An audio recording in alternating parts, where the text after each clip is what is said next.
एक बार पुराने जमाने में एक राजा होता है और उस राजा की एक बेटी होती है जो उसको बहुत प्रिय होती है।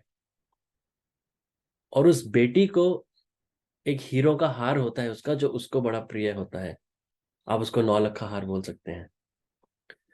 तो एक दिन क्या होता है, वो हार जो है वो चोरी हो जाता है। और तो बेटी बड़ी उदास होती है। तो राजा चिंतित होता है, मेरी प्रिय बेटी उदास है। तो वो पूरे राज दरबार में उसको खोजते हैं, ढूंढते हैं, पर वो हार मिलता नहीं है। तो राजा क्या बोलता है पूरी प्रजा को कि पूरे राज्य में कहीं भी किसी को वो हार मिले और वो हमें आके वापस दे, तो हम उसको 1,000 रुपये का इनाम देंगे। उस टाइम 1,000 रुपये तो बहुत ज्यादा होते थे। तो हर कोई लग जाता है ढूंढने में, मगर वो हार नहीं मिलता। तो उसी राज्य में एक सड़क जाती है। ध्यान से सुनिएगा। तो उसी राज्य में एक सड़क जा रही होती है, एक रास्ता जा रहा होता है, आम बिल्कुल। उस सड़क के इस तरफ तो एक गंदा नाला बह रहा होता है, जिससे हमेशा बदबू आती रहती है। और इस तरफ सड़क के बहुत सुंदर सुंदर फूल लगे होते हैं, जिससे सुगंध भी आती रहती है। और उसी सुंदर फूलों के बीच में एक पेड़ होता है बहुत ऊंचा।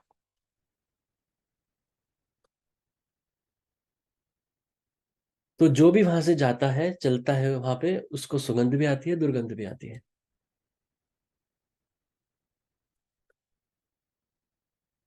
तो एक दिन क्या होता है, एक उसी राज्य का एक नागरिक उस सड़क पे चल रहा होता है।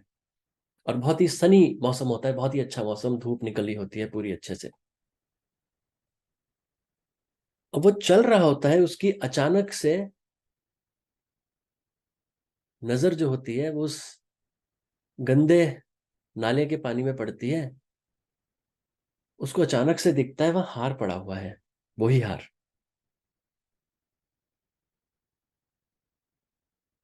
अब वो कहता है, यार एक तो ये गंदे इस नाले के पानी में पड़ा हुआ है, तो मैं इसको कैसे उठाऊंगा। फिर वो कहता है, उठा लेते हैं, लेकिन अगर मैं इसको बेचूं कहीं, तो मुझे 1,000 ही नहीं, इसके बहुत ज्यादा पैसे मिलेंगे। लेकिन अगर बेच दिया तो फिर वो राजा को पता चल जाएगा, वो मुझे पकड़ लेंगे। तो उसने सोचा, चलो 1,000 रुपये कौन सा कम है। तो वो अपना नाक बंद करता हुआ, बहुत संकोच करता हुआ, शर्ट अपने ऊपर करके एक हाथ अंदर डालता है नाले के अंदर। वो हाथ यहाँ तक उसका कीचड़ में भर जाता है। जैसे ही वो हार तक उसका हार पहुंचता है, उसको ऐसा लगता है कि हार वो सड़क के और आगे चला गया। अब वो कहता है, अब क्या करें। तो वो कुछ समय बाद हिम्मत जुटा के अपना एक पैर भी, कमर तक एक पैर भी अंदर डाल देता है कि हार तो चाहिए अब। तो जैसे ही आगे हाथ करता है, वो और आगे उसको सरकता हुआ दिखता है हार। वो कहता है, देखो अब कपड़े तो धोने ही पड़ेंगे, और पूरे ही धोने पड़ेंगे। तो ऐसा है, और एक हाथ और पैर गंदा हो ही गया है। पूरे अंदर घुस जाते हैं, अब तो आर्या पार की लड़ाई है। तो पूरा अंदर घुस जाता है, यहाँ तक अंदर घुस जाता है। जितना आगे जाता है वो हार और आगे चले जाए, हार और आगे चले जाए। अब वो कहता है, बस अब ऐसा तो है नहीं अपनी आंखों और मुंह के अंदर कीचड़ भर लूं। तो चलो, ये मेरी किस्मत में ही नहीं है। तो वो नाले से बाहर निकल आता है। अब वो सोचता है कहीं आसपास कुआं हो, कुछ हो, नहर हो, नदी हो, जहां मैं कम से कम अपना एक कीचड़ तो उतार पाऊं। तो अचानक से वहां एक साधु जा रहा होता है। साधु कहता है, क्या हाल बना रखा है आपने। तो पूरी स्टोरी बताते हैं साधु को कि वो 1,000 रुपये का इनाम रखा है हार के ऊपर, और हार मेरी आंखों के सामने पड़ा है, पर वो हाथ में नहीं आता। तो साधु उसको कहता है, तू मूर्ख है। एक बार अपना सर उठा के ऊपर देख। तो सर उठा के जब ऊपर देखता है तो वो ही फूलों वाली सड़क की तरफ, जो मैंने बताया था बहुत ऊंचा पेड़ है। सब कुछ ध्यान से सुनना। वो पेड़, मैंने ऐसे नहीं बोल दिया पेड़ है, ऊंचा पेड़ है, फूलों वाली तरफ है। अब वो सर उठा के देखता है तो उस नाले के उल्टी तरफ वाले पेड़ के सबसे ऊपर वो हार लटका हुआ होता है। तो साधु कहता है वो जो तू नाले में देख रहा था वो उसका प्रतिबिंब था, और तू अंदर जाता था, वो तेरे को बहते हुए पानी में उसका प्रतिबिंब आगे दिखता था, और वो तेरे हाथ कैसे आएगा। तो साधु उसको एक बहुत महत्वपूर्ण चीज बोलता है कि जिंदगी में कभी भी आगे बढ़ना हो या सफलता चाहिए हो तो ऊपर देखो, नीचे नहीं।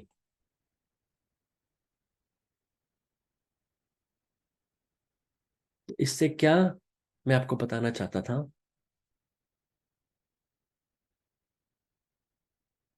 हमेशा ऊपर ही देखना है, नीचे नहीं देखना। नीचे तब देखना है, नीचे वालों को भी देखना जरूरी है, वो तब, अगर हमेशा ऊपर ही देखते रहोगे तब तो लगेगा कि पूरी दुनिया में सबसे कम भगवान की कृपा तो आपके ऊपर ही है, क्योंकि सब तो आपसे ऊपर ऊपर है अगर ऊपर वालों को ही देखोगे। तो नीचे वालों को देखना होता है कि सेटिस्फेक्शन हो, अरे मेरे से नीचे इतने लोग हैं, भगवान तेरी लाख लाख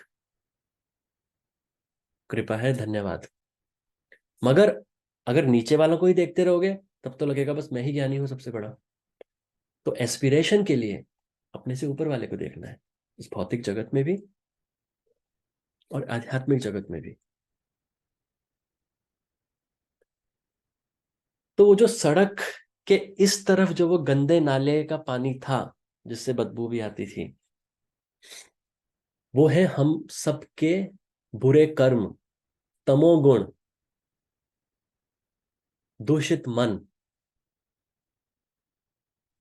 और इस तरफ जो फूल है जिससे सुगंध आती है, वो है हम सबके अच्छे कर्म, सतोगुण।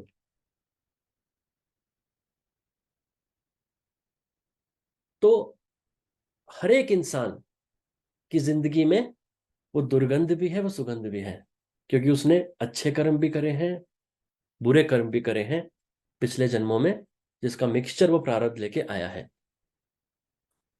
जब कोई बुरा प्रारब्ध उसका निकल के आता है, एनर्जी, तो कुछ बुरा हो जाता है, कुछ अच्छा निकल के आता है तो अच्छा हो जाता है। और उस सड़क से तो चलना ही है, अगर रोजमर्रा की जिंदगी जीनी है उस सड़क से तो चलना ही है। तो सड़क से जब चलना है तो दुर्गंध भी आएगी, सुगंध भी आएगी। अब चाहे नाक खोल के चलो चाहे नाक बंद करके चलो, तो वो भोगना तो पड़ेगा। इसीलिए कृष्ण ने अर्जुन को बोला था, चाहे तुम गुफा में चले जाओ चाहे कहीं चले जाओ, ऐसा मत सोचो कहीं गुफा में चले गए, सब कुछ छोड़ छाड़ के संसार को, तो कर्म तुम्हें नहीं भोगना पड़ेगा। कर्म तो भोगना पड़ेगा, कर्म तो पीछे आएगा। तो ऐसे ही वो दुर्गंध और सुगंध भी आपको ही भोगनी है, और वो भोग के ही कटेगी।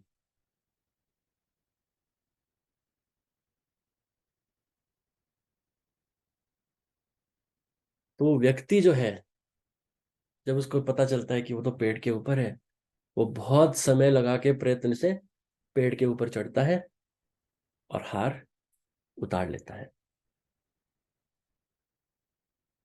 अब वो जो सतों गुण जो मैंने बताया, जो फूल वाली तरफ है सड़क की, उस तरफ ही वो पेड़ क्यों है, और वो पेड़ क्या है, वो पेड़ है आध्यात्म का रास्ता। वो पेड़ है वो आध्यात्मिक हाईवे, द स्पिरिचुअल हाईवे जिस पे हम सब चल रहे हैं। और मैंने कहा था वो ऊंचा पेड़ है, मतलब वो जो आध्यात्मिक रास्ता है काफी लंबा है। ऐसा नहीं है कि तय नहीं हो पाएगा, मगर छोटा भी नहीं है, लंबा है। और वो सतों गुण की तरफ है, तालाब के ऊपर पेड़ नहीं है।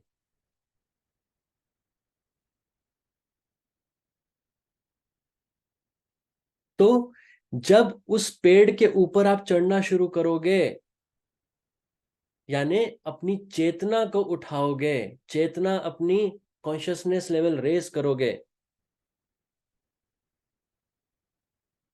तब उस असली चीज तक पहुंच सकते हो, उस सोर्स तक पहुंच सकते हो। जिसकी प्रोजेक्शन है इस दुनिया में केवल।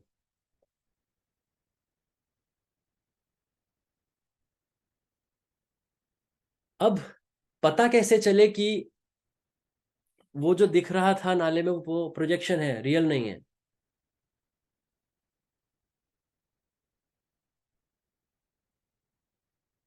वो हर किसी को पता चलता है। हर किसी को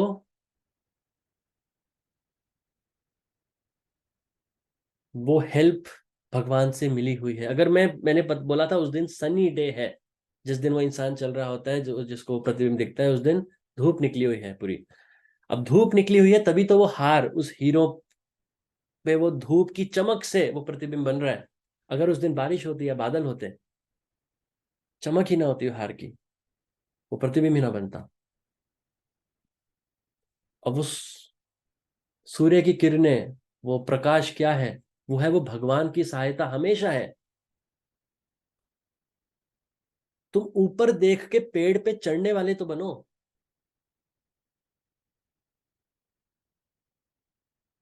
ऊपर देखोगे, तुम्हें हार दिखेगा, तुम्हें पता चल जाएगा नीचे प्रतिबिंब है।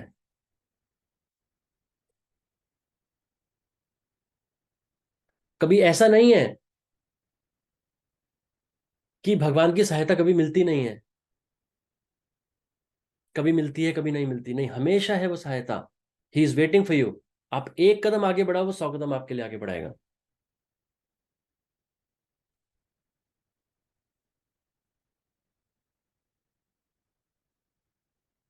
और वो जो गंदे नाले में जो पानी बह रहा था, वो पानी है हमारा मन।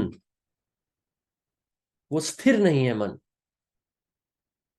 वो स्थिर नहीं है, इसलिए वो प्रतिबिंब आपको झलक झलक में दिखता है। जहां आप उसके पास जाते हो वो और आगे आपको दिखता है, जहां आप उसके पास जाते हो और आगे आपको दिखता है। वो हाथ में नहीं आता कभी।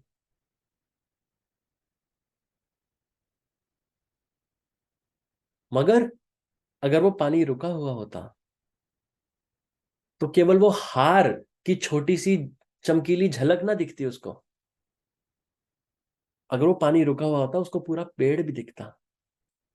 आपने देखा होगा समंदर वगैरह कहीं भी जहाँ पानी बह रहा होता है, आपको अपना पूरा शरीर ये दिखता है कि हाँ आपका शरीर है, मगर आपको अपने कान, नाक, आंखें सब नहीं दिखता, क्योंकि वो पानी बह रहा है।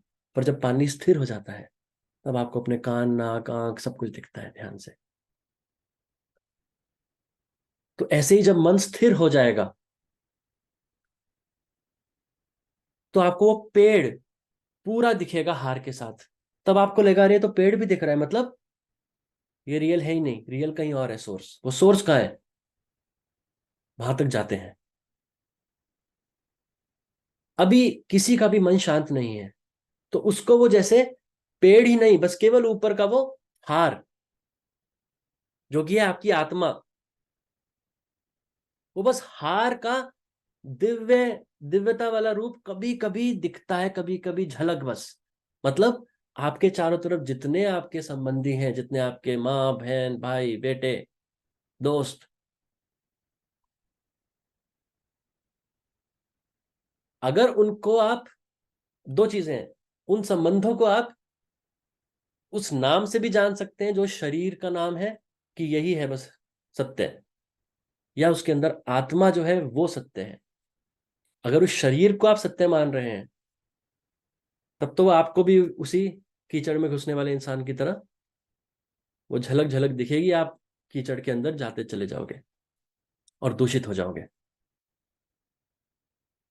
मगर अगर आपको, आपका मन ठहर गया है, तब अब आपको उस हर संबंध में, उस हर रिलेशनशिप में जो आपके चारों तरफ है, उसमें आपको उस शरीर के अंदर उस आत्मा का रूप दिखेगा, जो परमात्मा का रूप है, जो आपके अंदर भी है।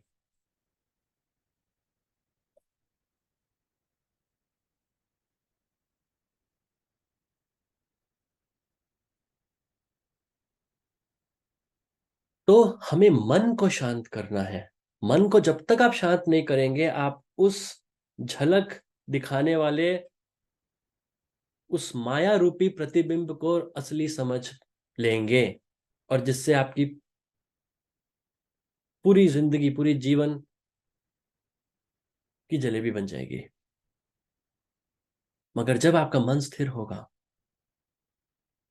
अब आप कहेंगे ये रियल नहीं है, मुझे दिख रहा है एज रियल, पर ये प्रोजेक्शन है कहीं के। जिस स्लाइड से प्रोजेक्शन आ रहा है, मुझे उस स्लाइड तक पहुंचना है, और वो है केवल योग का रास्ता।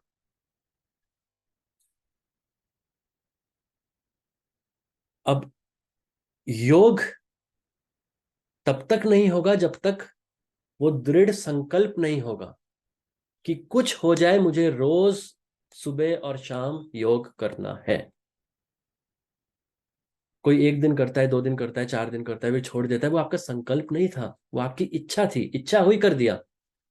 मगर संकल्प, जो इच्छा शक्ति विल पावर से आप बनाते हैं, वो संकल्प अगर आपने किया है, तो वो संकल्प और उसको एक्शन में बाद में बदल देना, यानी योग करना उस संकल्प के बाद, तो वो जो योग और वो संकल्प जब एक साथ मिलता है,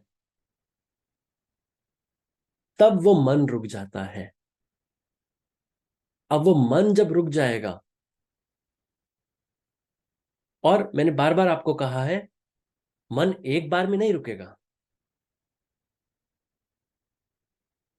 बहते हुए पानी को रोकने में भी बांध बनानी पड़ती है, उसके बाद वो धीरे धीरे धीरे धीरे पानी रुकता है। ऐसे ही आपको भी योग में धीरे धीरे धीरे धीरे आपका मन रुकेगा।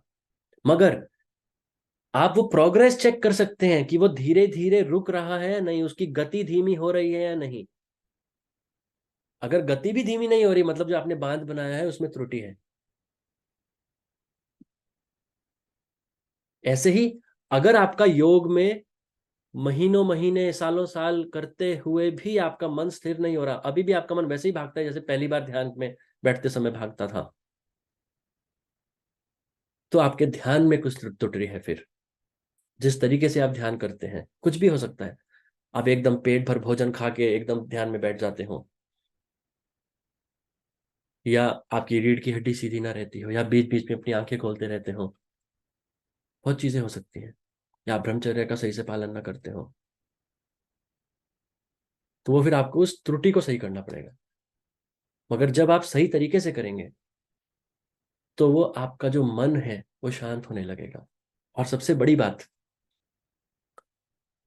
अब आप कहोगे सर, अगर वो तालाब का पानी जो बह रहा है, अगर वो रुक के हमने उसको रोक दिया, तब तो वो तालाब का पानी इधर उधर फैल जाएगा। मजे की बात यही है, जब आप उस पेड़ पे चढ़ना शुरू करेंगे,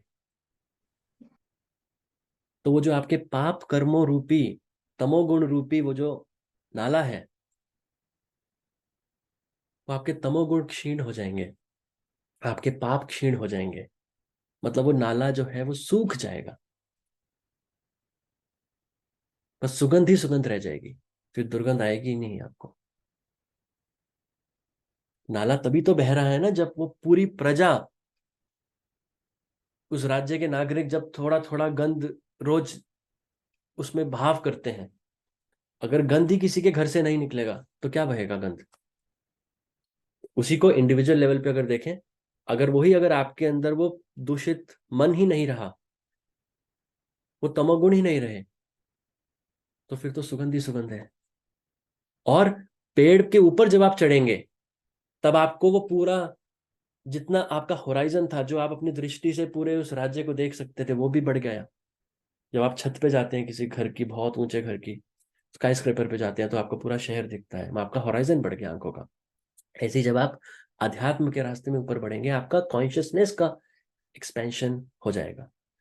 मतलब फिर आप उस नाले के साइज में अपने आप को सीमित नहीं पाएंगे, फिर आप अपने आप को एक ओशन के रूप में पाएंगे, एवर एक्सपेंडिंग ओशन। क्योंकि फिर आप जान जाएंगे कि आप उस परम ब्रह्म का, उस परमानंद का एक अंश है। और जैसा मैंने बताया कि आप अपनी प्रोग्रेस धीरे धीरे चेक कर सकते हैं, वो केवल मन को देख कर ही नहीं कि मन कितना ठहर रहा है। सबसे इंपॉर्टेंट बैरोमीटर है कि ध्यान के बाद जो मैं आपको एटर्नल पीस, एटर्नल ब्लिस, परम शांति, परम आनंद का अनुभव करने को कहता हूं, वो कितनी उसकी डिग्री बढ़ रही है। वास्तव में जब आप वहां तक पहुंच जाएंगे बिल्कुल ऊपर, मैंने बताया था वो हार जो है बिल्कुल पेड़ के बिल्कुल ऊपर है, नीचे की कहीं टहनी पे नहीं है, बिल्कुल ऊपर। क्योंकि वो है सोर्स, वो सोर्स ही तो है पूरे दुनिया में प्रोजेक्शन। तो जब आप वहां तक पहुंच जाएंगे, अब आप पेड़ के ऊपर चढ़ रहा है वो व्यक्ति, जैसे जैसे वो एक एक टहनी ऊपर पहुंचता जा रहा है हार के पास, उसकी एक्साइटमेंट बढ़ती जा रही है, उसका आनंद बढ़ता चला जा रहा है कि वो हार के पास पहुंच रहा है। तो ऐसे ही आपका ऑटोमेटिकली जब आप उस सोर्स के पास पहुंचते चले जाएंगे, अंतर्मुखी ज्यादा ज्यादा ज्यादा ज्यादा होते चले जाएंगे, तो आप वो उस ब्लिसफुल स्टेट में पहुंचने लग जाएंगे। मैं हमेशा सच्चित आनंद कहता हूं, वो आनंद ही नहीं, परम आनंद, वो आनंद परम आनंद में चेंज हो जाए। हम परमात्मा को क्या कहते हैं? परमानंद स्वरूप कहते हैं ना परमात्मा को। तो उस आनंद को कब आप परमानंद में चेंज कर दोगे, उस जॉय को कब आप ब्लिस में चेंज कर दोगे, तब आप खुद आत्मा से परमात्मा बन जाओगे। वो तो आप अब भी हो आत्म परमात्मा, मगर तब आपको पता चल जाएगा कि मैं क्या हूं, और जो आपके चारों तरफ है उनमें भी आप परमात्मा को देखेंगे। ठीक है। तो ये आज का एक टॉक था। तो इसलिए आपको उस नाले में खुद को मैला नहीं करना, उस नाले में खुद को गंदा नहीं करना, आपको पेड़ पे चढ़ना है, जिससे वो नाला जो है वो खुद ब खुद सूख जाए।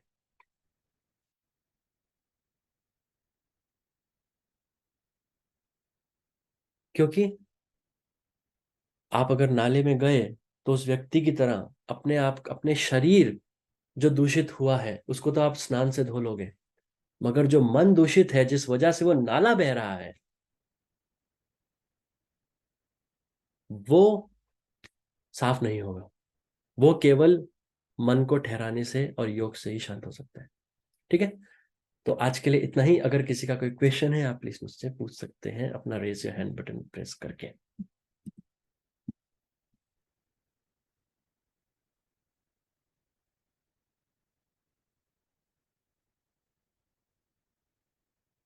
ये यस साहिल जी प्लीज पूछिए।